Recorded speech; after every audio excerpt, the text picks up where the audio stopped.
Now we got 10 things you need to know about Roki Sasaki. So buckle up, did a deep dive. And the first thing that you need to know is that he is going to have one of the highest velocity fastballs in the sport right out of the gates.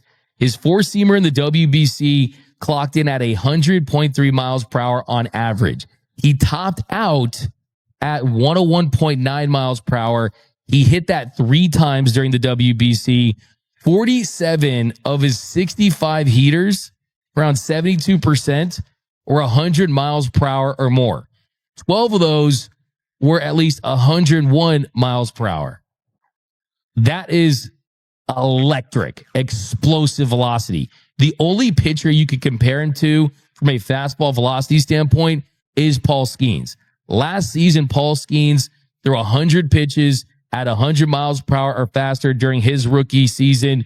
He's the only guy that's sitting at Roki's table, or you could say the vice versa. Roki sitting at Paul Skeens' table in year one. He's the only guy. And if you look at some of his highlights from the WBC, if you want to roll some of those, a 101.8 mile per hour fastball just absolutely smoked Randy Arozarena. Just absolutely smoked Randy Arozarena. He didn't even get creative. He threw it right down the middle, just actually blew him away with it. Arozarena had no chance whatsoever. Just no chance whatsoever, smoking him with that. Look at that heater right there. Absolutely explosive. Had the arm side run on it as well. You got no chance. No chance against a heater like that. He also got whiffs on that four-seam fastball pretty regularly, and that was against big league hitters. And it's not just the speed and velocity, it's the movement. He's got above average ride on it. During the WBC, averaged 17 inches of induced vertical break. That would be above average. That gives you that perceived rise that really is a thorn in big league hitters, right? I mean, they do not like to see that perceived rise. And he also has 12 inches of arm side run. So you're looking at 17 inches of induced vertical break, 12 inches of arm side run. So it does move more than a military family. And it also has the velocity. And then you look at the current state of the fastball. That's the big question heading into this season, because part of the homework assignment that Roki Sasaki gave to teams was, my velocity was down last season. How are you going to get it back up? Last season in the NPB, his fastball averaged just under 97 miles per hour. So that is a lot less than the 99 miles per hour that he averaged throughout the 2023 season in the NPB. And a lot of this was due to injury. He was dealing with an oblique injury. He had some soreness, had some shoulder fatigue. There are also some theories out there that he wanted to save his bullets for the show, right? That he knew that he was going to make it to the show in 2025. So maybe he held back a little bit, but that fastball has the potential to be right up there with Paul Skeens for best, most effective, most explosive fastball in all of Major League Baseball. Now, the second thing you need to know is Paul Skeens might have a better fastball potentially, but right out of the gates, day one, Roki Sasaki is going to have the best splitter in the sport. His splitter during the WBC averaged 90.9 miles per hour. He threw it as hard as 93. I'll never forget that at bat against Alex Verdugo and the look on Verdugo's face when he swung and missed at a 93 mile per hour splitter. It looked like a cheat code. And only 3 major league starters last year threw splitters that averaged over 90 miles per hour or more. Jose Soriano, Kaj Bradley, and then Yoshinobu Yamamoto. So it's already rare, but his can pump up to 93. Now, you can include the splinker with Paul Skeens, and that averaged 94, but it's a little bit of a different it's a different pitch. It gets charted as a sinker and not a splitter, but this thing drops. Averages 33 inches of downward vertical movement. During the WBC, it looked absolutely lethal. And what makes it extra special and extra unique is it's not just that 33 inches of drop. It's the fact that it has this unique fade where sometimes it fades east, sometimes it fades west. So it has a horizontal movement element to it as well. And during the WBC, it had a 60% whiff rate. He had 18 whiffs on 30 swings got 8 strikeouts with the pitch. And in 2023, it had a 52% whiff rate. And in 2024, in the NPB, had a 57% whiff rate. That is well above average. That is almost double what we see in the show. So the splitter is going to be world famous from day one. Third thing you need to know is that to really have him realize his potential and be the best pitcher in the sport, to win multiple Cy Youngs, yes, that fastball, yes, that splitter is extra special. Those 2 pitches alone are such plus pitches, 80 grade level, that he could still be an all-star pitcher. But what's going to take him to the next level is an effective slider. And his slider has the potential to be a plus pitch, 6 inches of horizontal break. It's a tight, firm slider. The velo did go down in 2023 and 2024. It was 84 miles per hour last year. And in 2023, it was 88. But he has thrown it at an 88 to 90 mile per hour range. So that's kind of the thing I'm looking for early on, is what's the velo looking like on that slider? How the Dodgers change anything from the grip to the shape. The Dodgers can teach the slider better than any organization in the sport. So he is going to be a happily married man, but the question is, will he have a slide piece? And that's going to be the biggest thing for him in his future. Now, fourth thing you need to know, he threw a perfect game in the NPB, and then he followed that up with 8 perfect innings in his next outing. On April 10, 2022, Roki Sasaki threw a perfect game for the Chibalote Marines against the Oryx Buffaloes in Chiba City. And there hasn't been a perfect game in Major League Baseball since Felix Hernandez in 2012. There hadn't been a perfect game in the NPB since Hiromi Makahara's for the Yomiuri Giants in 1994. It was the 16th perfect game in NPB history. He tied the NPB single game strikeout record with 19 strikeouts. He had 19 strikeouts in that game. And get this, he punched out 13 consecutive batters at one point. He had a stretch of 13 straight strikeouts. He finished the game throwing 105 pitches, first perfect game in a long, long time. And he had a game score of 106. 106 game score. The highest game score in big league history is Kerry Wood's 105 in his 20 strikeout game in 1998. So you have a perfect game, highest game score. Is he done? No. Very next start, April 17th, he pitched 8 perfect innings against the Nippon Ham Fighters. And against the Ham Fighters, he was so good that his manager took him out in the 9th inning.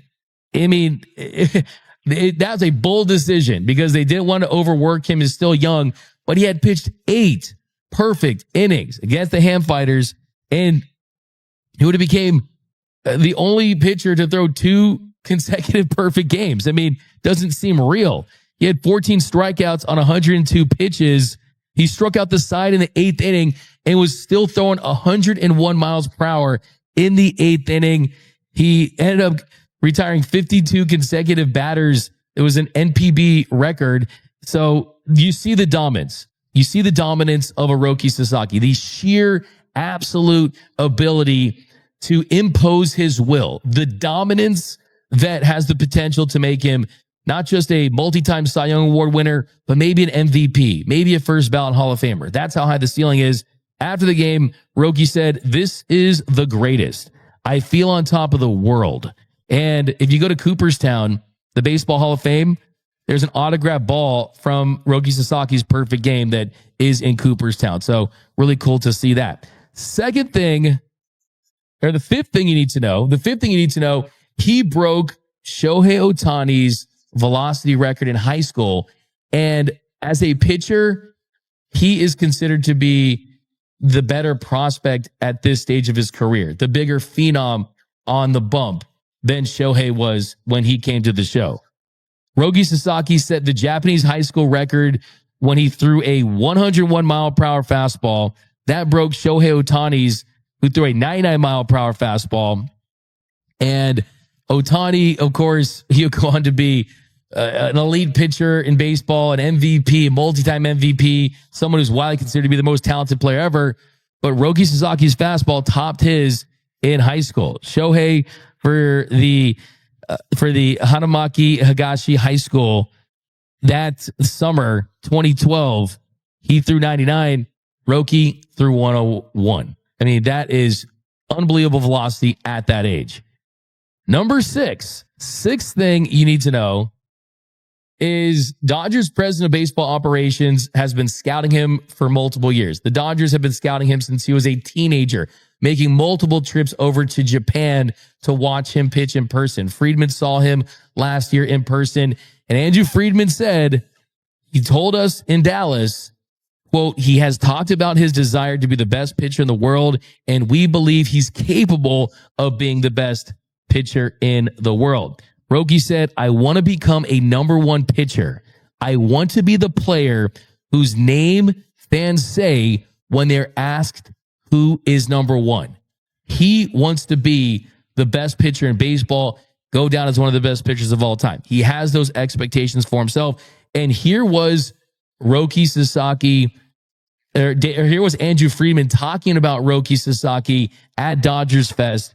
And you can just see the look on his face, the smile on his face, how excited he is to have a pitcher with this kind of potential in this organization for, mind you, less than $10 million. Here's Andrew Friedman talking Roki Sasaki. Could you guys walk us through it and give us some information, a little bit of insight? The signing of Roki, when did you guys find out that it was a done deal? Can you walk us through that process? Yeah, a lot went into it. Obviously, I've been scouting him for years, like all teams, and he is incredibly talented. And watching him over the years, the compete was off the charts. Our scouts just kept raving about the guy, the upside, the ability, the potential.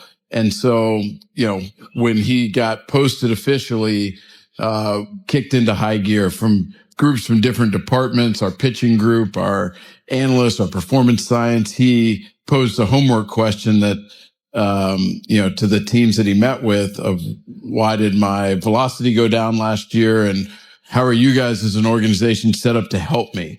And we were like, yes, that's awesome that he asked that, because A, it shows a curiosity, and B, we felt like that was right in our wheelhouse. And the way our training staff, performance group, pitching group all worked together, we had the opportunity to display that and show it to him firsthand. And so went through that.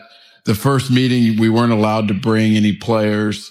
And so the second meeting, we were allowed to bring players, and not just the players who showed up, but the number of players who sent in a video. As we were talking about it, the question that we thought could go through Roki's mind is, okay, I think LA, the city, the fan base, the team, the group are really well positioned and situated for me, but how will the guys feel? How will I be welcomed in the clubhouse? And so I think we had 19 or 20 guys either at the meeting or on video, basically with the same message.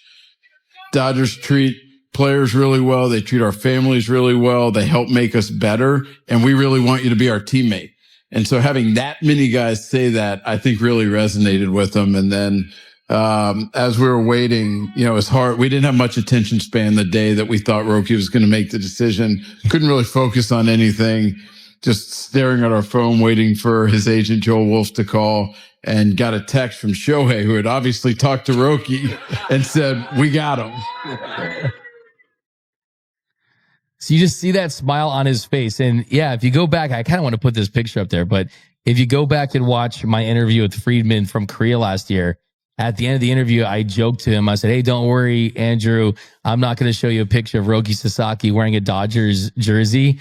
And he just had the biggest smile on his face, was laughing. And it almost felt like he knew. This is a man who gets what he wants. This is a man that, doesn't even almost need to have a plan B at this point, because the plan A just is working out for him. And I'm sure that the expectations are certainly there, but Friedman is someone that the international prospects trust. He is. And this organization has developed a level of trust with players from Japan. That's evidenced by the signings. So don't lose sight of that. Don't lose sight of just there is a sales job element to all this. I mean, at some point during these signings, these negotiations, it comes down to Andrew Friedman and company sitting in a room with this player and this agent and earning their trust. So they've been able to do that. And I think that that's something that is invaluable. You look at Shohei Ohtani's contract. He literally has a part of his contract that states that if Andrew Friedman is gone, he can get out of his contract. That tells you how much players trust Andrew Friedman and they trust his vision in putting talent around them so they can compete for World Series championships, but also that they care about their career, that they're going to put them on the IL when they think they need to be there, that they're not going to thrust them into situations that they're going to think are going to be effective. So I think that's just a massive, massive thing that doesn't get talked about enough is the trust level that guys like Andrew Friedman have just instilled in these agents and these players that has this pipeline opened up, man. It's just incredible. Now, next thing you need to know about Roki Sasaki, the seventh thing you need to know, his nickname, he's got a great nickname. Love a great nickname. His nickname is the Monster of the Reiwa era. And that is a tribute to Daisuke Matsusaka's nickname that was the Monster of the Heisei, referring to the different eras of the Japanese calendar. And the Reiwa era is the current era of Japanese calendars that you're seeing right now. And it's the current era of the Japanese calendar that we're in that started in 2019. And this was even before he was throwing in the NPB. And it is homage to Daisuke Matsusaka. So I think it's really cool just to see that lineage, the homage, the tribute to the past. It's just awesome. I mean, the monster. I mean, you could shorten it to the monster. Roki, the monster of the Reiwa era. That's how hitters are going to view him. That's how he kind of views himself. And let's hope he's a monster on the mound for the Dodgers for, at the very least, the next 6 years. Hopefully his entire career. Next thing you need to know, the eighth thing you need to know about Roki Sasaki is that he's lived through a tragedy.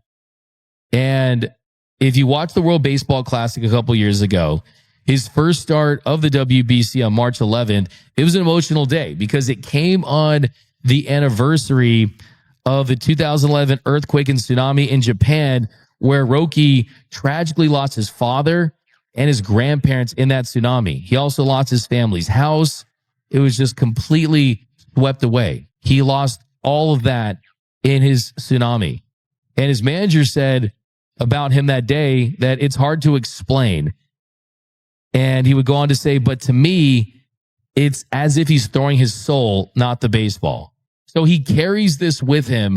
And it's clearly been a major part of his career trajectory. Just this moment and overcoming that tragedy that he dealt with for so many years. And he even said that baseball has helped him through that tragedy.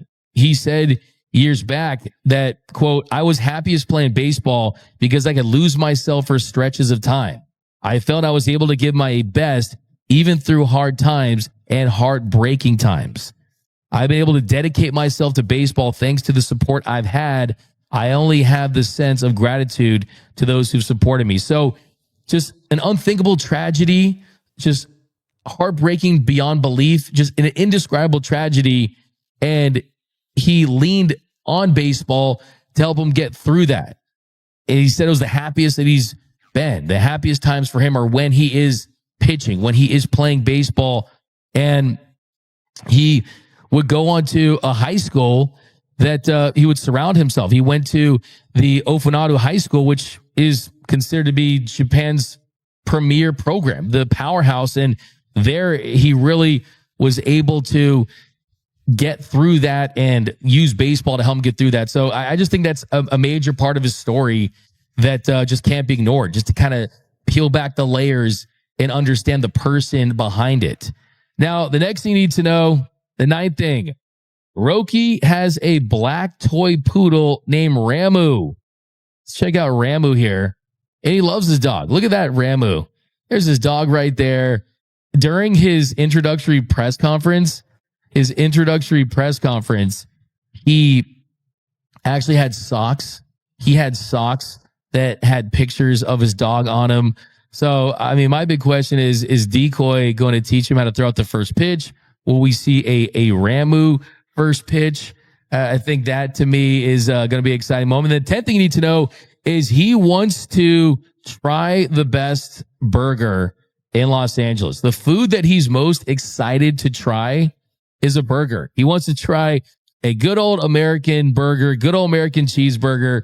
Let me know down below if Roki was going to ask you for your burger recommendation, what would it be? I had For the Win yesterday. For the Win goes pretty hard. Little double cheeseburger, some grilled onions, but let me know down below. 佐々木朗希の才能がこれほどまでに称賛されるのは決して偶然ではありません。彼の圧倒的な速球、驚異的なスプリッター、そして成長を続けるピッチングスタイル、これらすべてが彼を MLB の未来を担う存在として確立させています。すでに日本のプロ野球で数々の記録を打ち立て、WBC でも世界を驚かせた佐々木。そんな彼がロサンゼルス、ドジャースという名門球団でさらなる飛躍を遂げようとしているのです。このニュースが発表された瞬間、多くの野球ファンが興奮と期待に包まれました。なぜなら、ドジャースは単に資金力があるだけのチームではなく、選手を最高の状態へと導く開発力を持つ球団だからです。過去には大谷翔平をも驚かせた育成環境を持ち、常に選手のポテンシャルを最大限に引き出してきました。そんな環境の中で、佐々木朗希がどれほど進化するのか、想像するだけでワクワクしますね。ドジャースの未来を背負う右腕、佐々木の加入により、ドジャースの投手陣はさらに厚みを増します。すでに MLB トップクラスのローテーションを誇るチームに、新たなスターが加わることで、ワールドシリーズ制覇の可能性は一段と高まるでしょう。彼のデビュー戦では、スタジアム全体がその一球に息を飲み、全米が彼の投球に釘付けになることは間違いありません。そして何より、佐々木はまだ発展途上の選手、現在でも驚異的なパフォーマンスを見せていますが、ドジャースでのトレーニング、MLB の厳しい環境の中で、さらに進化していくでしょう。もしかすると、数年後には、史上最高の投手として語られる存在になっているかもしれません。野球界を揺るがす、最強のスプリッター。現時点でも、世界最高の球と称される彼のスプリッター。その破壊力は計り知れず、MLB の打者たちがどのように対応するのかが大きな注目ポイントとなるでしょう。これまで日本の打者ですら苦しめられてきたこの魔球が、アメリカのスラッガーたちにどれほどの衝撃を与えるのか、想像しただけで鳥肌が立ちます。実際、スカウトや評論家の間では、MLB 史上最高の変化球の一つ、とも評されており、80点満点のスカウティング評価を受けたのも納得の結果、佐々木のスプリッターが、これからどんな伝説を生み出すのか、楽しみで仕方がありません。MLB の歴史を塗り替える可能性。ここで思い出されるのが、かつてメジャーリーグに衝撃を与えた選手たちです。スティーブン・ストラスバーグ、ポールス・キーンス、そしてもちろん大谷翔平。彼らが登場した時、それは単なる新しい選手のデビューではなく、野球の新時代の幕開けでした。そして今、佐々木朗希がその名を連ねることになるのです。特に彼のポテンシャルはまだ成長の余地があるという点で非常に魅力的です。ドジャースの指導の下で速球のコントロールやスライダーの精度を向上させれば、彼は単なるエース級投手ではなく、MLB を支配するモンスター級の投手へと進化するでしょう。皆さんの期待と予想を聞かせてください。佐々木朗希の MLB デビューは、間違いなく今シーズン最大の話題の一つ。彼の成長と成功を見届けるのは、私たち野球ファンにとっても最高の楽しみです。ここで皆さんに質問です。佐々木朗希は MLB の舞台で、どれほどのインパクトを与えるでしょうか。彼はルーキーイヤーでどんな成績を残すと思いますか。未来のサイ・ヤング賞投手となる可能性は、ぜひコメントで皆さんの意見を聞かせてください。そして、このチャンネルではこれからも佐々木朗希をはじめ、MLB の注目選手や話題をどんどん取り上げていきます。気になる方は、チャンネル登録&高評価を忘れずに、一緒に MLB の未来を見届けましょう。